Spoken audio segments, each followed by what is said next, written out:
Ngayon doon pare, naklaro na ni no. Dugay po ka lingkawas sa purgatorio. Gabay ra may maampo nimo. Gabay ra may maampo nimo. Kung generous ka. Kung generous ka. Tanan mag-ampo nimo. Dali ra kay ka malingkawas sa purgatorio. Murag kwitis imong kag. Sa kwitis? Pisos lang eh. San Pedro ito, pagkakla sa libros kinabuhi, makuratan. Kaya nga pagkari ka namatay. Walang suso makadala sa langit, imo silingan, pilan, tukatuloy, dito sa pagkatuloy na pagkagol. Ikaw dito sa nakadre. Generous kunyar. Generous kunyar.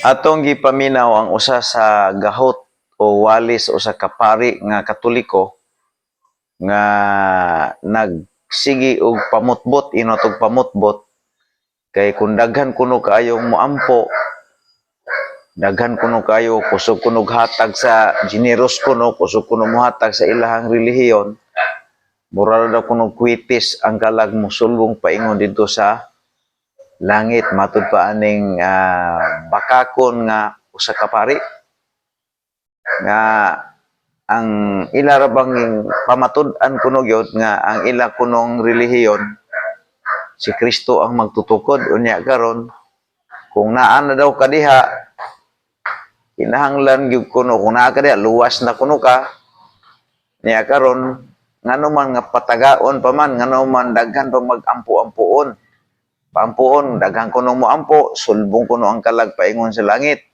Kunya, kusog kuno ka mohatag kuno buhi pa ka. Ini abot kuno dito, generoso. Guys, kini mga sweetik nga mga pamaagi kini. Nga mauna ang atong makita, kung imong paminaw og ayo ang wali sa mga pari nga Katoliko, wala gyoy truth, puro gyud binakak. Pero matingala ka no, sa ilahang mga kining ilang mga pagahot daghan kaayo ang mutuo bisan og dili tinuod no ino nato nga ang ilang mga membro ilang giuto-uto muna nga dili nila pabasahon og Biblia ang mga membro nila kay hadlok mabuking ang ilang mga sekretong negosyo nga giilan nilang ilang mga membro. Now ang episode 8 giklaro diya kay pinaagi sa pagtuo nangaluwas kamo tungod sa grasya sa Dios. Dili kini inyong buhat kun dili hatag sa Dios ug walay bisan usa kini nga magpasigarbo.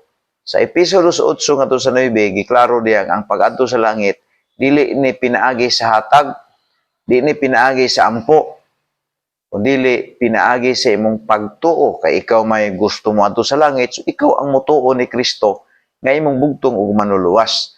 Walay pulos ang kwarta, walay pulos ang pag-ampo ni anang kinsa ng mga balbala nga gipasiata ba aning mga paring Katoliko nga mooy makatabang kuno para ang kalag nimo sweet mura kuno kwitis sulbong paingon sa langit. That is lie.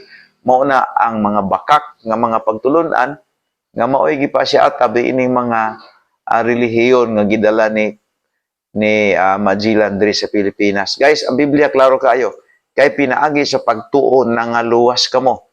So, ikaw man ang gusto mo sa langit, dapat ikaw ang mutuo ni Kristo ng imong manuluwas. Walay pulos ang ampo, walay pulos ang hatag. Kaya gingon sa Biblia, dili kini inyong buhat kung dili hatag sa Dios. So, kung gusto kang muato sa langit, tuo ka ni Kristo, dawato nimo si Kristo nga imuhang bugtong personal nga manuluwas para mahilangit ka. O kaning iyang mga pamaagi diri, sweetik ni, mao nay lipat-lipat, inventor ni, sa mga tao guys nga ang utok bitaw nasulod puro ra gyud kwarta. Muna nga amping ta ang ilang relihiyon nakapalibot tanan sa kwarta. Muna nga inig kamatay ra ba nimo wala ra gyud tay madala nimo nga kwarta. Muna pagkakaron buhi pa ka ikaw ang motuo, ikaw ang moadtog langit, ikaw ang motuo ni Kristo. Tuluan nimo imong kaugalingon nga motuo ka nga si Kristo mao ang manluluwas, nagpakamatay sa cross, bayad sa imong sala o makaadto ka sa langit. Dili ning iyang ebidensya dili nga wa gyud sa Biblia. Puro binakak, puro uto-uto, puro binakak nga sugilanon nga wa gyud sa Biblia. Okay, salamat kay sa inyong pagtan-aw.